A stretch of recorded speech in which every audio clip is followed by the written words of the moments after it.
Hello friends, मैं प्रदीप आर्य आप सभी का स्वागत करता हूं अपने यूट्यूब चैनल गार्डन ज्ञान में। दोस्तों, आज की इस वीडियो में हम शहतूत की एयर लेयरिंग कैसे करें ये सीखेंगे। आप ये सामने बड़ा सा एक शहतूत का पेड़ देख रहे हैं।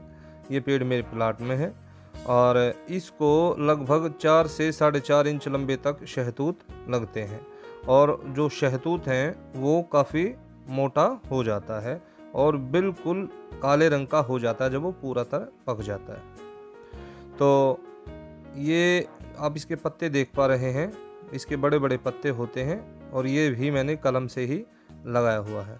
तो दोस्तों, इस टहनी पर आज हम एयर लेयरिंग कर लेंगे, लेकिन एयर लेयरिंग से पहले देख लेते हैं कि क्या क्या सामान की आवश्यकता होगी।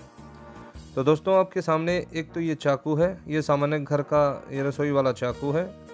और दोस्तों, ये सूतली के 2 टुकड़े मैंने ले लिए हैं आगे पीछे बांधने के लिए। ये घर में जो पॉलीथीन आती हैं उनसे मैंने पॉलीथीन को काट कर और ये जो है मिट्टी के ऊपर लगाने के लिए ले लिया है। और दोस्तों, जो गोला बनाया जाता है मिट्टी का, उसके लिए आप अपने बगीचे की ही मिट्टी ले लीजिए, क्योंकि बगीचे की मिट्टी में खाद पहले से ही मिली होती है, आपको एक्स्ट्रा खाद डालने की आवश्यकता नहीं होती। तो दोस्तों, मिट्टी को भुरभुरा बनाकर और उसके अंदर जो है पानी डाल करके और उसको आप एक गोले की तरह बना लीजिए। गोला ना तो सख्त हो और ना ही बहुत ज़्यादा ढीला हो कि वो टहनी के ऊपर से गिर जाए। आप देख पा रहे हैं, ये मैंने गोला बना लिया है और ये जो है ये ठीक ठाक अनुमान से मैंने बनाया है, ना तो सख्त है और ना ही ढीला ज़्यादा है। तो दोस्तों, इस गोले को हम उस टहनी पर लगाएंगे। उससे पहले की जो प्रक्रिया है वो कर लेते हैं।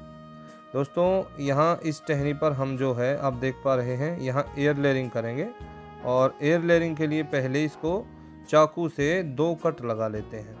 तो चलिए दोस्तों, शुरू करते हैं। तो दोस्तों, ये यहाँ पर मैंने पहला एक कट लगाया और इस कट को लगाकर आप घुमा दीजिए और इसके ठीक 1 से 1.25 इंच की दूरी पर दूसरा कट मैंने लगा लिया। ऐसे लगाकर कट और बीच से एक लंबा कट आप दे दीजिए इस बार्क के ऊपर, अर्थात जो छाल है इसका जो छिलका है, छिलके में एक लंबा कट आप दे दीजिए और चाकू से छिलका उतार दीजिए। दोस्तों, छिलका सावधानी से उतारें और छिलका उतार कर आप देख पा रहे हैं मैंने छिलका उतार दिया है। छिलके के नीचे एक पतली झिल्ली जैसी एक स्किन होती है इस टहनी की, उसको ज़रूर आवश्यकता है उतारने की। यदि आप उसको नहीं उतारेंगे तो फिर वो जो है रूट्स निकलने नहीं देती और दोबारा छिलका डेवलप कर देती है, बना देती है।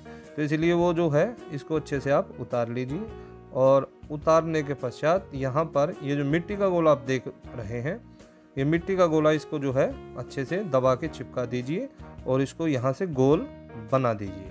इस प्रकार से आप इसको कर दें कि प्रयास करें कि मिट्टी के गोले के बीचों बीच आपकी जो ये टहनी है वो रहे और जो कटा हुआ स्थान है वो आगे पीछे ना सरके। तो दोस्तों, अब इसके ऊपर हम जो है पॉलीथीन लगा लेते हैं। पॉलीथीन मैंने आपको पहले ही दिखा दी थी, घर की जो पॉलीथीन आती है उनके अंदर से मैंने काट ली है और अब इसके चारों तरफ पॉलीथीन हम लगा देते हैं। पॉलीथीन को पहले लगाकर और इसके चारों तरफ घुमा देंगे और पॉलीथीन का साइज़ जो है बहुत ज़्यादा बड़ा भी ना हो और ना ही बहुत ज़्यादा छोटा हो। पॉलीथीन लगाने का जो मुख्य कारण है वो यही है कि इसको हमें सख्त होने से बचाना है, इसको बाहर की हवा हमें नहीं लगने देनी। जैसा ज़मीन का जो मौसम है उसी प्रकार का हमको इसका मौसम बनाना, एटमॉस्फेयर वैसा ही हमें क्रिएट करना है, क्योंकि जैसे ज़मीन में जब जड़ें होती हैं तो वहाँ ना तो धूप लगती ना हवा लगती, वो दबी रहती। ऐसा ही हम इसको जो है एनवायरनमेंट दे देते हैं, कृत्रिम इस प्रकार का मौसम हम बना देते हैं।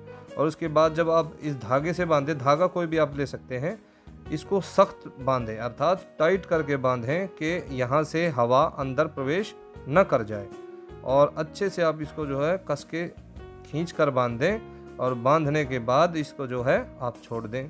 इसको तैयार होने में लगभग 25 से 30 दिन का समय कम से कम लगता है, यदि नमी हो तो। दोस्तों, आज की वीडियो में इतना ही। मिलते हैं अगली वीडियो में, तब तक प्रसन्न रहिए। सभी को नमस्ते जी।